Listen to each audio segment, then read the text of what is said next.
kind of taken care of really kind of that initial point mathematically where we come up with the kind of finalized equation that y was equal to a plus mpc di plus I plus g plus nx. And of course, remember di had its equation, so if you really wanted to expand it out, you could write the equation for di in there too, and that would be fine as an option as well. So we had built that mathematically. We then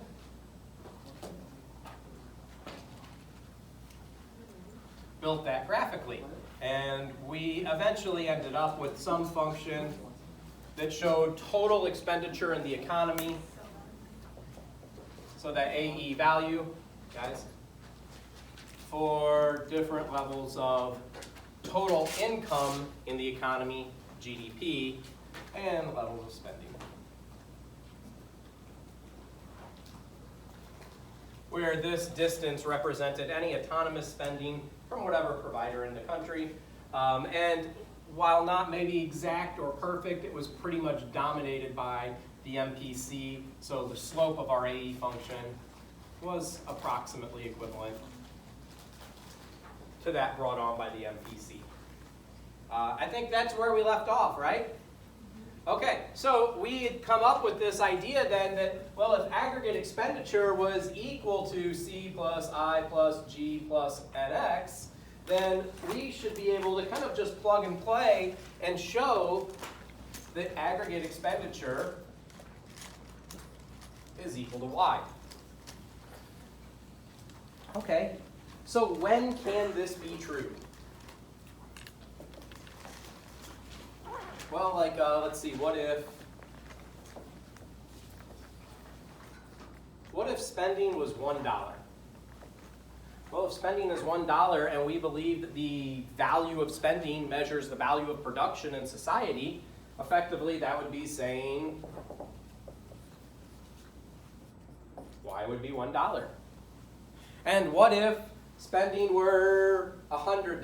Well, Y would be $100. And what if spending were $1 million? Y would be $1 million, right? We don't have to go too far into this for you to say, yeah, you're just still doing exactly AE equals Y, right? But this combination of values is plottable, right? We could take all of these combinations of values and say, okay, well, I have values for Y, I have values for spending, and let's see, well, 1, 1, 100, 100, a million, a million. In effect, both axes are measuring or represented by the same measure of change. Both axes are represented by the same measure of change. They have the exact same scale. $. So the distance from the origin on the vertical and the distance from the origin on the horizontal is identical. $10 is $10. Which means if we plot all of these values, I could just show that a function that was, well, it would actually be one of those exactly 45 degrees. Every other time in econ, we've had this, assumption of 45, but we kind of said, yeah, it probably doesn't exist. It was theoretical. In this case, we actually have one that plots out at exactly 45 degrees. So what is this function actually showing us? Well, every single point on this function shows us a potential Y equals AE equilibrium. Every point on the function shows us a potential Y equals AE equilibrium. It makes a nice, pretty 45-degree line. We uncreatively call it the 45-degree production line.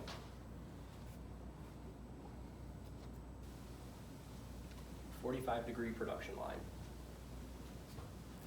So we know that every point on here represents a potential equilibrium in GDP. But not every point is going to be GDP. In order to determine that, we have to take the two models that we have, our two same endogenous variables, spending and Y, and we need to overlay them onto each other. So I would have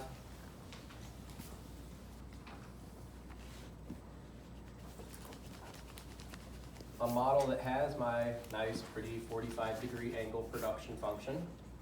And then I would have a model that doesn't have a 45-degree slope. It has some other slope. And again, remember I said last class, I'm not going to bust out a protractor and try to measure your slope and say, well, that should be slightly different. While this is fairly flat, I don't know the exact percent. So I have some spending function that has some autonomous amount, doesn't start at the origin, and does not have a 45-degree angle slope. You'll notice that there is only one of the possible infinite possibilities for y and AE to be equal. There's only one spot where it actually is true in this model, right where those two functions intersect. If I dot down, they typically call this y star, but I mean, again, if we're calling it y1, y2, I'm over it. Yeah, we have our y star value. Effectively, we have our long-run potential GDP in equilibrium, is the formalized way of thinking about it. That if GDP is in long-run equilibrium, there's the value.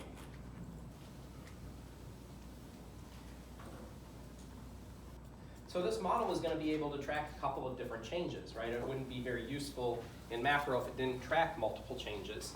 This model can actually track both business cycle short-run effects as well as long-run growth effects. We'll hypothetically look at the short-run effects. So a short-run effect would mean a temporary deviation from y star. A short-run effect means a temporary deviation from y star.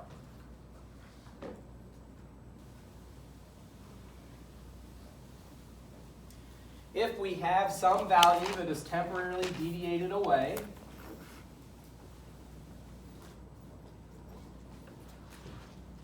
x and x prime, you'll notice,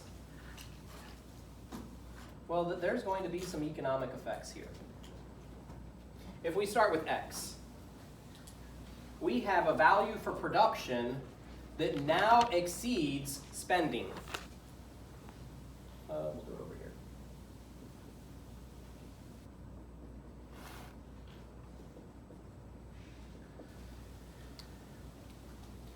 Firms are making more products than people are willing to buy. Firms are making more products than people are willing to buy.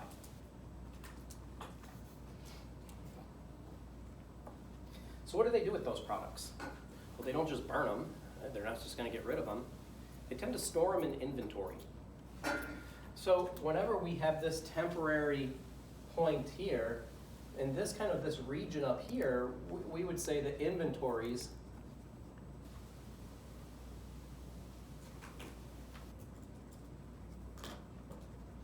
are starting to rise.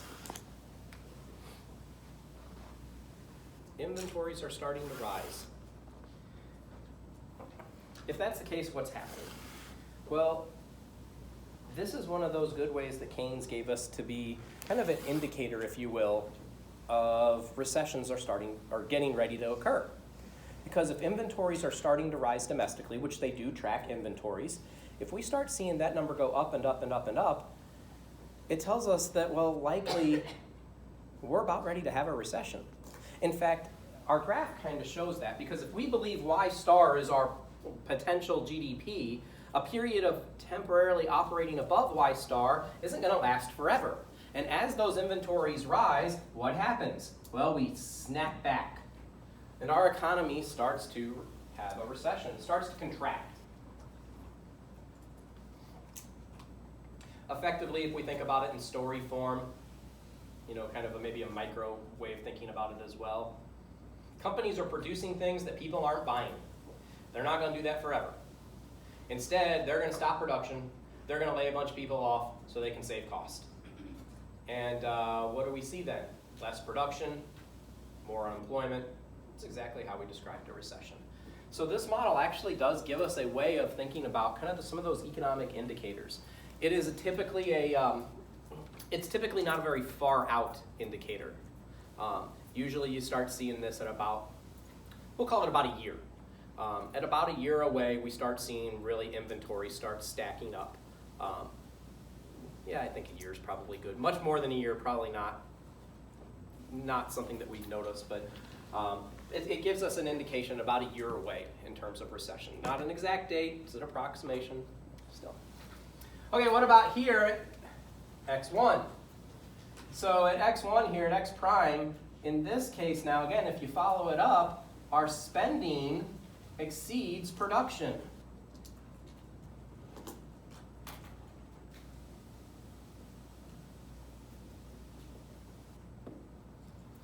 People are buying things that aren't being produced, and that doesn't sound possible. How can they buy them if they're not produced? Well, they're not being produced now. They were produced at some point. In essence, people are buying up those inventories. So in this region of the graph, our inventories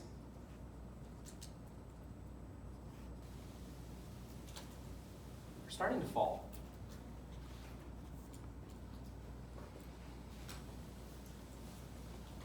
This tends to happen after the trough of a recession has been hit. So after the trough of the recession has been hit, people are starting to buy up those inventories, and what's going to happen? Well, we're going to eventually snap back to that long-run potential, causing a short-term rise in real GDP, or well, what we called an expansion. And again, if we think about it in the context of a story, yeah, that's kind of what we see. Firms don't start producing new goods right at the end of the recession. Instead, they wait for their inventories to sell down. And we talked about the lagging effects that has on unemployment, that firms aren't going to hire anyone while they're selling these inventories. This is one of our, again, precursors, one of our predictors that a recession is ending. Once we start seeing that stocked value of inventory declining, we have a pretty good knowledge that a recession is going to end. Now, is it going to be felt immediately? No, of course not, because firms are not going to start producing until that inventory clears. Until firms start producing, we technically haven't ended the recession because GDP is measuring production. But again, we have a really good predictive indicator. We have that ability to tell, okay, we're starting to see the end of the recession. In the 2008-2009 period, they started seeing the end of the recession in September of 2009, which ironically, I believe, was also the month of the highest unemployment rate. So they started to kind of see that light at the end of the tunnel. It wasn't until January of 2010 that they considered the recession had officially ended. So again, it's kind of built in as an indicator in a short-run effect. So our model can capture some of those short-run business cycle analyses. It can also be used to look at long-run phenomenon. So let's do that really quick here. And I'm going to basically just start with the model over. Just going to start from scratch with it, if you will.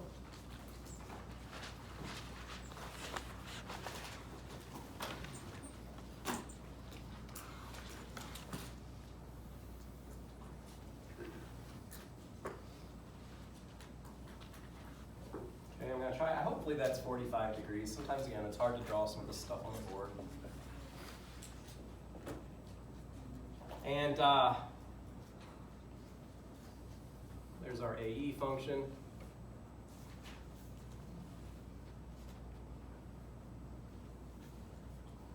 Here's our Y1 value. Now let's say that something changes. Let's say that we have a change in investment, any kind of spending, right?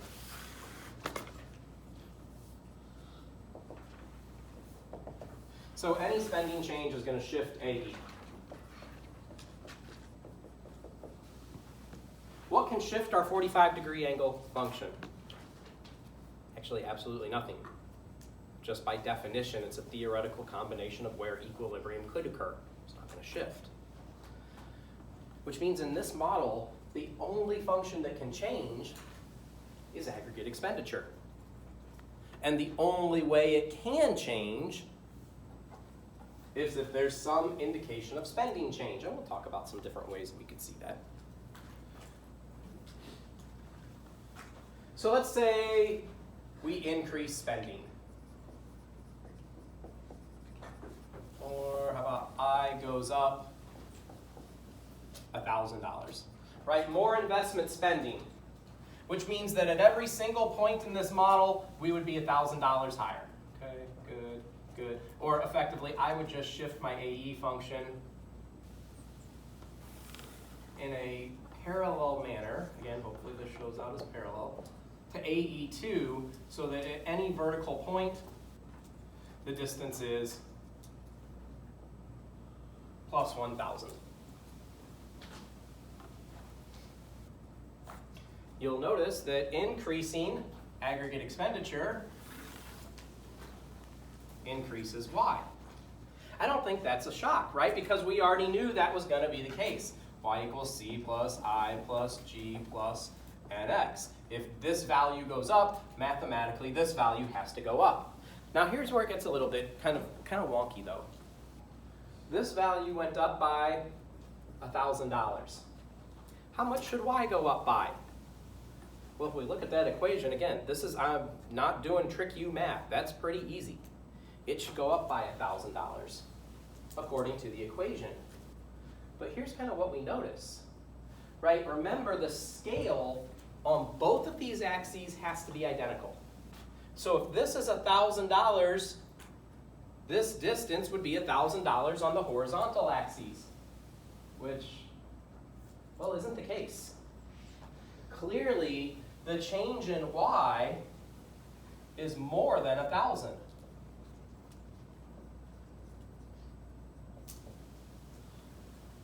Well, math says no, but our graph says yes. So, well, what's it going to be? Well, here's where we kind of have to think about what's happening in society. And we have to say that, do it with a story, right? So investment spending is going to increase by $1,000. Let's see, what was the investment? SLU's doing a lot of investment spending right now. It's buying up a whole bunch of land, and it is building a new hospital wing over there. I don't know what they're doing over here. They've knocked down a building and no idea. It looked like it was a fine building. And from what I understand, they're just rebuilding the same building. And we had to take out the dolphin pond because we're putting in a new dorm over there. Very sad, right? We're doing a lot of building stuff. Interestingly enough, was it last Friday? I think. I don't know. I get my Fridays confused. Maybe 2 Fridays ago, they released our budget, and wow, we are in the hole. Like the business school has to kick in our share, even though we are ahead in the business school, yay us. We have to kick in our share of negative $3.2 million because, whoops, SLU overspent. But that's all right. That's a totally different topic. It's very easy to fix. We're just going to raise your tuition again. No problem. But anyway, that's totally different topic. We're building all this new stuff, right? Investment spending rises. So let's think about what happens in society.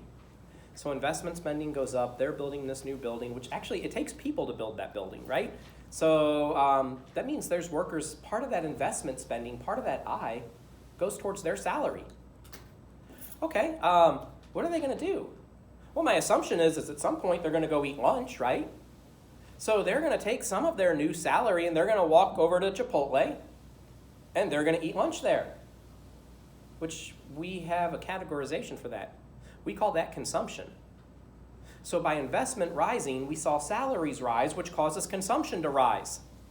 And I don't think it ends there because, you know what? With all of the construction going on right around here, Chipotle is slammed right around noon. All these extra construction projects, more workers coming in. So you know what Chipotle is going to do? They're going to hire some extra people to work that like 11 to 3 shift. So they hire some extra people, which means actually Chipotle has now increased their investment spending.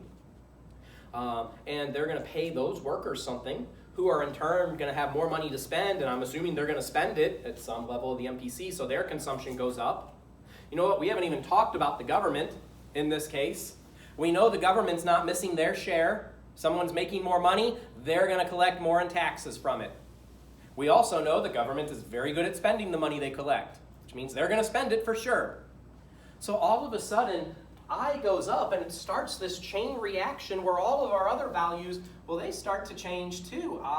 C, I goes up again. Well, that causes C to go up again. And well, even G would go up again. Right? We have this chain reaction through society. where one change in spending in one sector, investment, is felt in multiple sectors. By the way, this story would be the same if I started with any of the other variables. Be the same story. Which means that while it looked pretty and easy math, plus 1,000 plus 1,000, we weren't taking into account all of these secondary effects. Our graph does. Which is why we show more than 1,000 over here. Okay, so how much? We actually can determine this using what's known as an expenditure multiplier.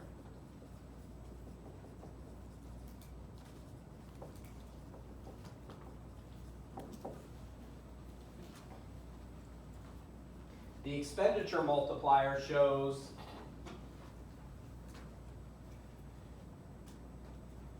that the resulting change in GDP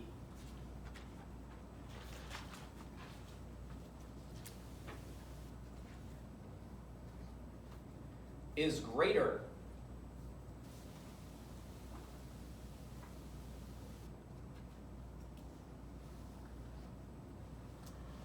than the initial change in spending.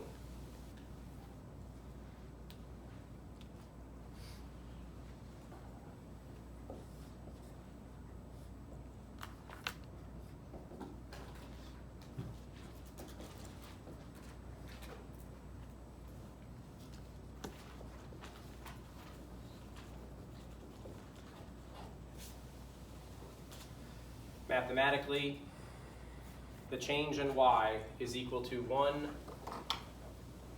over 1 minus the MPC times the change in spending. This term, by the way, just this term right here is actually called our multiplier term. So just kind of think about that, because the book uses that in some of their, they use that describer in just some of their problems and stuff in the work. So we can find our total effect. So I mean, just let's say, for example,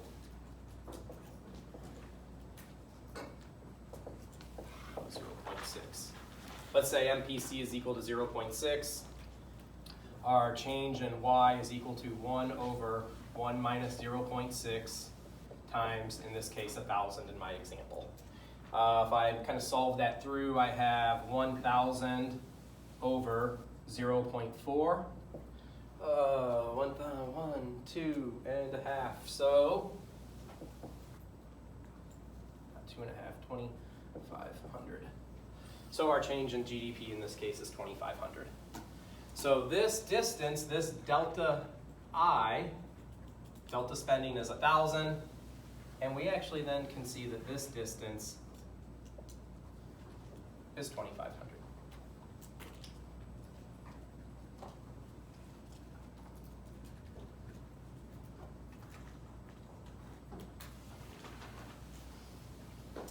The book also goes into a way of talking about this with, well, what if we wanted to look at the effect of taxation? I actually kind of steer away from that. I think they add in an extra step. They really do, because taxation, the reason the book kind of gives it to us is they say, well, taxation means down here, up here. Perfect, that's fine.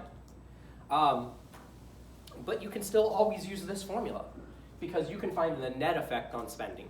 That's usually what I look to do. I just say, what's the net effect, and find this, use this formula only. So for me, this is our go-to expenditure formula. You won't have to do a separate tax one, even though the book talks about it for like a half page. Okay, good, questions? Okay, now I'm gonna do a full board clear. So now we really see how to find the changes in this model, both graphically and mathematically. Like I said, this is a pretty easy model, because that's really it. That was the end of it, if you will.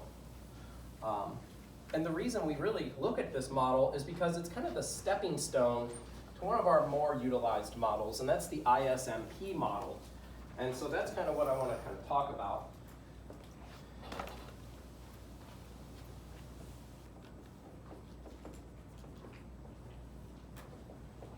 I think I actually do have a definition for this. I do.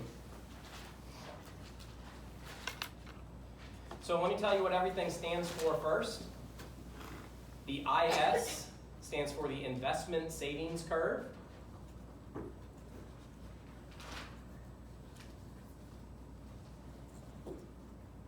And MP stands for monetary policy curve. This is also a fairly easy, straightforward model. IS stands for investment savings, MP stands for monetary policy. So let me give you a definition and then we'll start building it. The IS-MP model shows all situations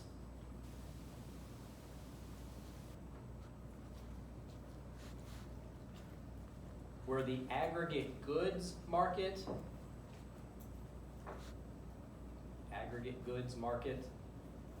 in parentheses if you want to put the AE model, that's what that is.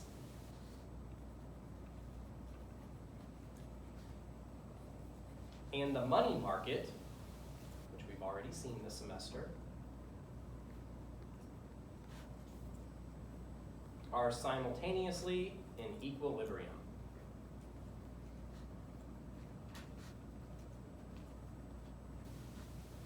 Shows all situations where the aggregate goods market, the AE model, and the money market are simultaneously in equilibrium. Okay, so that's our super formal econ sounding one. What does the IS-MP do? Because this is the better, easier, user-friendly definition. It's going to show us how changes in the interest rate affect real GDP. Right, I want to mush two models together. So I want to take the interest rate from the money market. I want to take the real GDP values from the spending market and mush them together. So we're going to kind of divide this model up into two separate components. We'll do IS today and probably finish it today. And gosh, maybe even start MP. Again, it's an easy model. So we're going to do the IS curve first. I do have, the book defines both of them. It sounds almost like what we just defined, so if you don't want to write it, that's fine. The IS curve shows the combinations of interest rates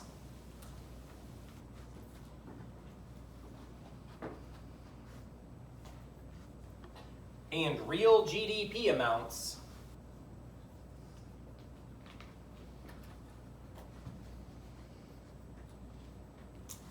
that lead to goods market equilibrium. The IS curve shows the combinations of interest rates and real GDP amounts that lead to good market equilibrium.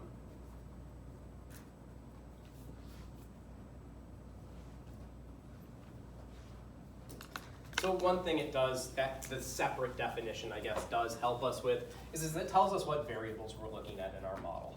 We're going to have set this up still kind of like a market model, where I would have Q down here, but I want all of Q for all of society, so that's going to be our real GDP amount. And then up here we have price, right? Well, what prices are we looking at? Well, in this case, we have to combine the money market in, so that price of money, so we're going to put R up here. So this will be what this model kind of bases off of. Okay, so what we want to do is derive the IS function. We want to get the IS function from our goods market, from our aggregate expenditure model. And so to do that, I'll do a starter one if you want to wait, and then we'll do the whole combined one, that's great. Or you can do both. So let's just go ahead and start with our aggregate expenditure model.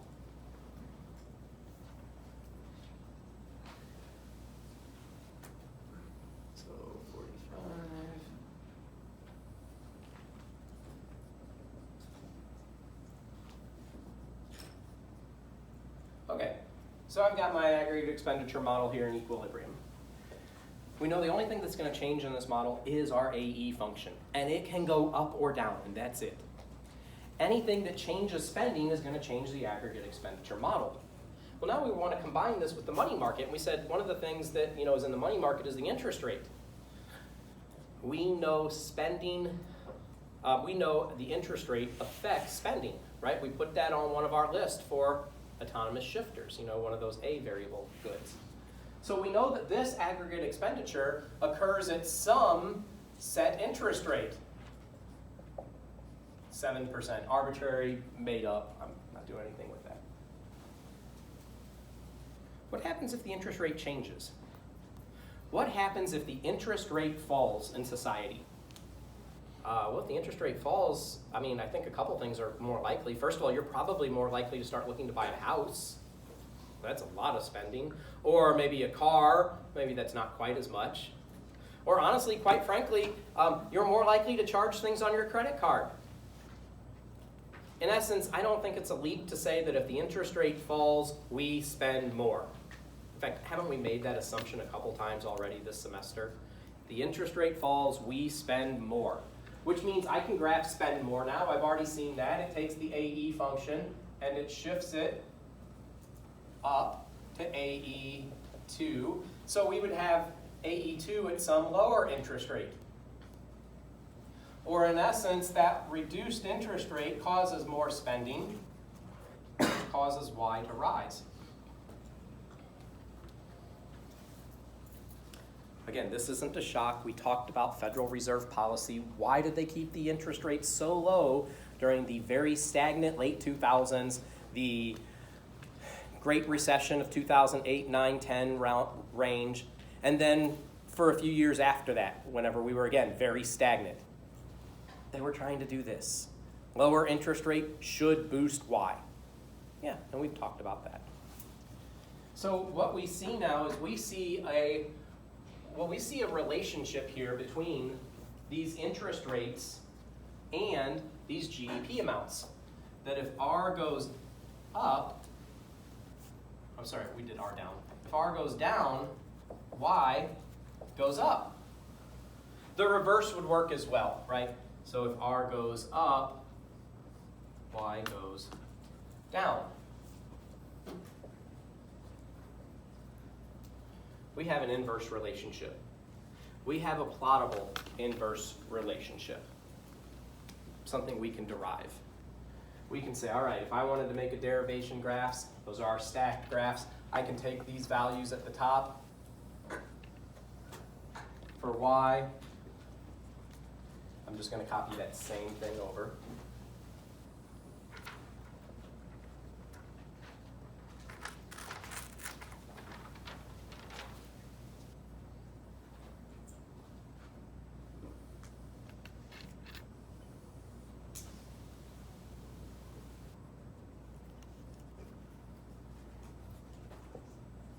Where we have R of 4 and 7. We know that the value for Y is some numeric dollar amount in GDP that would be the same on a graph that also had Y measured in numeric dollar amounts of GDP, meaning I can carry these Y values down such that they are the same distance away from the origin. We have, again, just like what we've seen several times, that vertical derivation bringing our y1 and y2 variables down. All that's required now for the horizontal axis is to be able to count, or for the vertical axes is to be able to count. We know these are interest rate values. 1, 2, 3, 4, 5.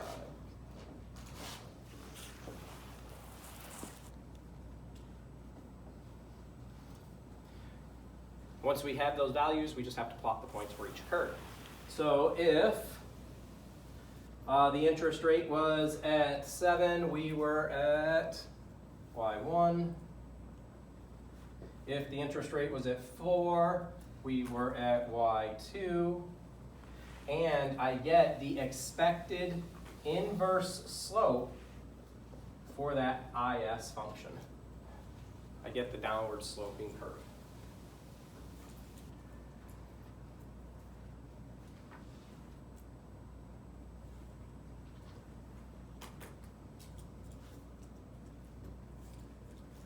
Are we good so far? What if the model changed? What if, let's keep the interest rate constant at 7%. If the interest rate is constant at 7%, could we still see an increase in expenditure?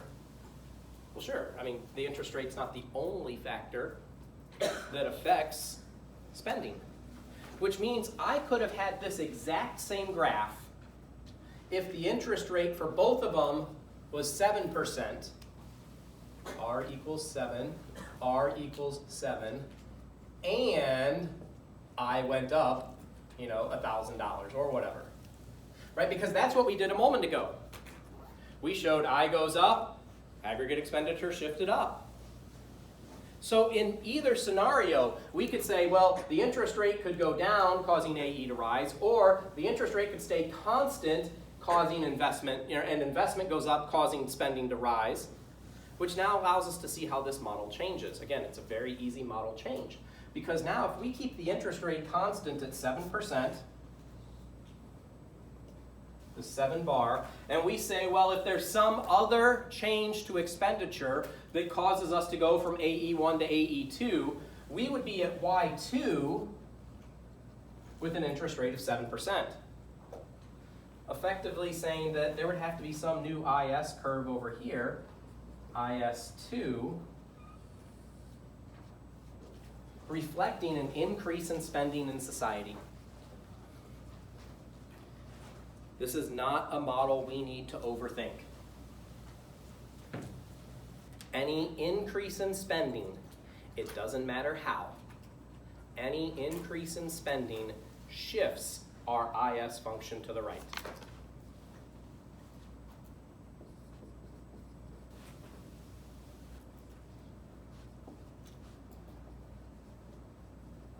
At a constant interest rate. So it doesn't matter who does the spending. Consumers, the interest rate's constant, shifts to the right. The government, actually they use the government as, they use this model to test government spending as the primary one. So the government, if the interest rate constant, they spend more, shift it to the right. All of the reverse could be written as well. Spend less at a constant interest rate, you shift IS to the left.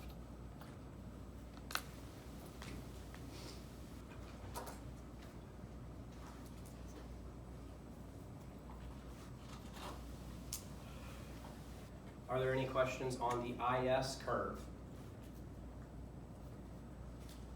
Okay, then give me a second. I'm going to do a board clear. We'll at least get MP started.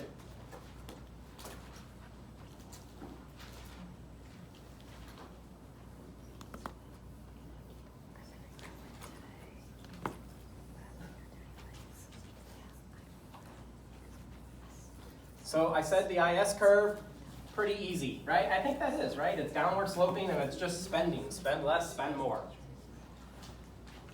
I think the MP curve is also very easy. It does have a little bit of a math component, but that's not too bad. Let me go ahead and we'll start us off with a nice definition. So again, MP stands for monetary policy, so that probably gives you a pretty good indication of where this curve is going to come from. The MP curve represents all combinations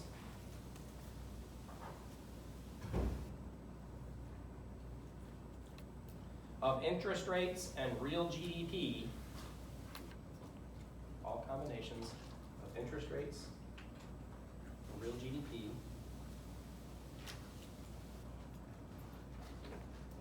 that lead to money market equilibrium.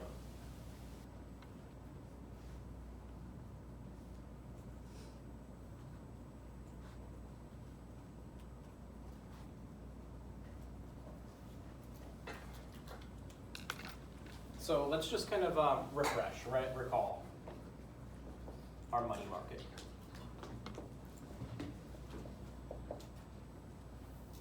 This is the one that, remember, we had the quantity of M2, QM2. We had, this was just our real interest rate. We had the downward sloping money demand curve. And we had the vertical money supply curve. And right, that gave us some R value.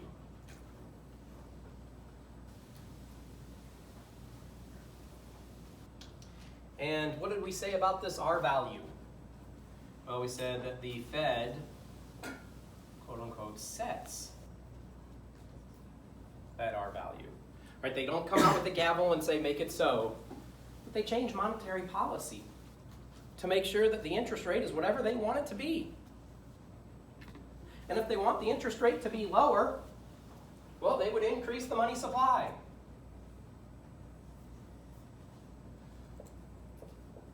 A money supply too. And what would that do? Well, it would cause R to fall to R2.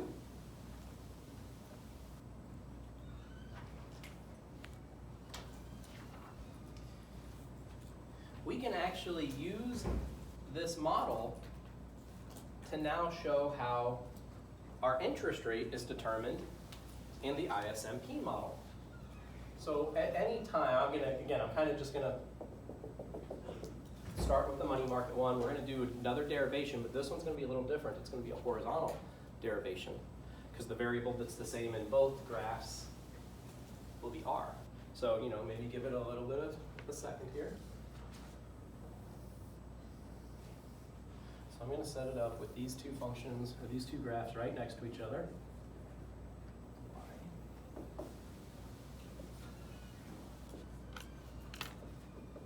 And I'm going to have just some money demand, some money supply, some R value. And then let's have a change, I don't know, let's say that money demand increases. Well, the Federal Reserve has set R at R1. They can't control money demand, but they can control money supply. And if money demand is rising, but they have a target interest rate of R1, they can very easily correct that by changing money supply to M2. You'll notice that R stays at its target amount.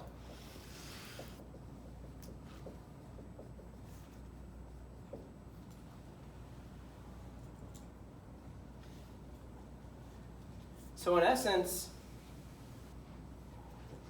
any change in the R amount in the money market has to be brought about by monetary policy. They won't let R change unless they want it to. If that's the case, R is a set value, which means that in this market, R is going to be a set value, regardless of what's happening to GDP. Because if you think about it, money demand increased. When we looked at the money market, chapter 3 of our book, I remember writing it on a lot of your tests because we had a real GDP question on the test. Chapter 3 of the book says that money demand up, real GDP goes up. So effectively, let's look at this, two real GDP amounts. We have some Y1 value, some Y1 at money demand 1, and some Y2 at money demand 2. And you'll notice in both scenarios, the interest rate was identical, which means our Federal Reserve uses monetary policy to keep the interest rate the same regardless of what happens to GDP. Again, that's a good way of writing that last part, and then that's how we'll end it. The Federal Reserve can keep the interest rate the same, constant, regardless of what happens to real GDP. The Federal Reserve can keep the interest rate the same regardless of what happens to real GDP. Thus, our monetary policy function is horizontal. Okay, so all we have left on Monday is to say basically how does this one change? It's another one. It's a pretty easy change. There is a tiny bit of math involved, but this is all pretty easy math. It's addition math. It's going to have pluses instead of like derivatives or anything like that. So that's where